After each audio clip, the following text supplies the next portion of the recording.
Талон Россия выставка форум дыри ВДНХН, который тест на коми республика лишаем лун. Гости аслемия регион даштес аслеспас программа. У нашикас площадка, квест, викторина, davorсамиас оцеген. Йозес вермесным пыдышанчик тодмашный мян культура давырваен. Аджины республика лишь пожан лун давынсе. Гости на коми лишаем выставка рытовой укычин президента спеткадыш Александр Гуцан. Да республика Саюралыч Владимир Уйба. Каждый из регионов подготовил огромное количество событийных мероприятий, раскрывающих богатый потенциал и уникальные особенности таких разных, я подчеркиваю, разных, но дополняющих друг друга регионов нашего северо-запада. И, конечно,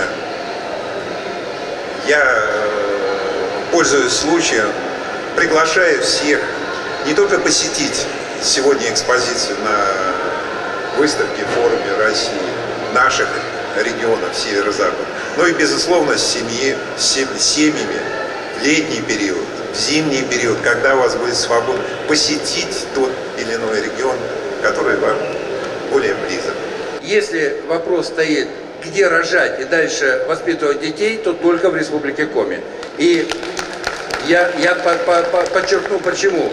С 1 января девушка или женщина, решившая родить ребенка до 24 лет, получает от Республики Коми 500 тысяч рублей. Второй и третий ребенок и последующие 300 тысяч рублей. Это плюсом к федеральным льготам. Плюс мы ежемесячно в течение беременности выплачиваем 20 тысяч на питание беременной женщины.